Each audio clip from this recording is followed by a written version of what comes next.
Two deputies here, not like the last day. 4.5 for you. No, you don't tell me how many I have. I just Very well. You threw me the other day when you did that. I'll be in control of my time, okay? Sorry about that, Chair. I do want to welcome the motion and the issue that Sinn Féin are highlighting here tonight, and I think one of the main demands that we should scrap the standard operating procedures is one that we'd like to echo. This is a con job designed to massage the figures and give the impression that something has been done about the scandal that is the assessment of needs and how this state treats its most vulnerable.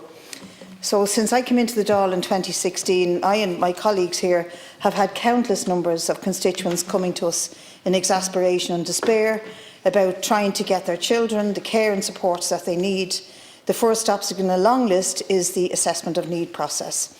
Those that are forewarned can simply or most often struggle to go private, and those that can't go private will languish on waiting lists. And when we've submitted PQs on this issue, the replies we have received from the HSE were astonishing. Dates were set at a year or 18 months into the future for an assessment. And often there was a striking difference between various geographical areas, almost like a lottery. And then the whiz that some genius decided to start was a process called the standard operating procedure to give the appearance that something is being done when in fact all it is an added obstacle and an added process, a queue to get on, a queue. We know the consequences and the trauma caused by this, and we've known this for many years. We have known we've had serious staff shortages, and we've had them for many years. When we asked for the data on the number of children in each CHO and the time they were actually waiting to get the services identified in the assessment of needs, the HSE said, we don't compile that information. This is extraordinary in my view. All of the stats and all of the supposed progress here is about identifying the needs that the children have, not meeting those needs or supplying the services that they do need. The PQ's explanations for the rationale behind the standing operating procedures also needs to be challenged. They claim it's for consistency and that assessment officers and clinicians were erring on the side of requesting a wide range of assessments in as short a time frame as possible. That's a quote, because they were under pressure from the legislation. And it's worth comparing that bureaucratic answer to the experiences of a friend of mine. Linda's from Tala. She has a son called Shay, who's 9. He has Down syndrome. And she was interviewed in the Irish Times last year. And she says Shay has had sporadic supports over the years. He was referred for an autism assessment 3 years ago. It's never been acknowledged. There is maybe one occupational therapy session per year, no speech and language for the first few years, and then a block of 6 hours before he signed off the system.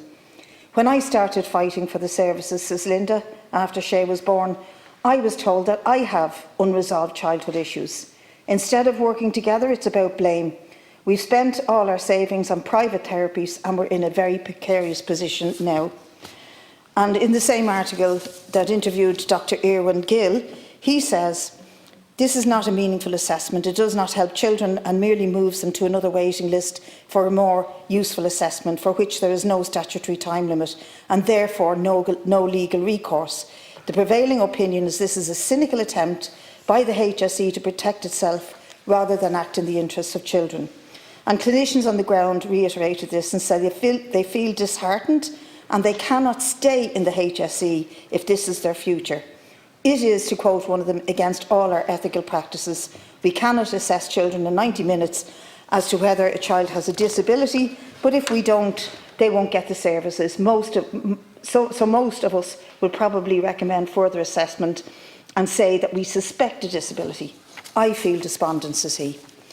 So the only question is, why has this crisis been, well, it's not the only question, but one of the serious questions is, why has this crisis been allowed to grow? And despite all the rhetoric from this and previous ministers, the HSE has overseen catastrophic failures to provide the services needed by our children. The assessment of needs issue shows again the deep, deep crisis in our National Health Service in general, and the attempt to suggest that somehow this is complex and inexplicable. The roots of these causes are multiple crises in the health system and stem from the fact that we have supported and maintained a two-tier health system for years, a crisis-ridden public system and an ever-increasing and enlarged profitable private system. This is the reason we are growing the private system. The reason we have a vested interest in private healthcare is precisely because we have a dysfunctional public healthcare system, and we have a dysfunctional public healthcare system in order to promote the private system. They are two sides of the same coin, and any attempt to deal with one without the other doesn't understand this issue, and that attempt will flounder. We need a one-tier national public health system to understand that when we force nurses or public health doctors out on strike or drive them out of the country or out of the service because the conditions are so bad, we are deliberately undermining the provision of public health and facilitating the increased need for private, for-profit healthcare.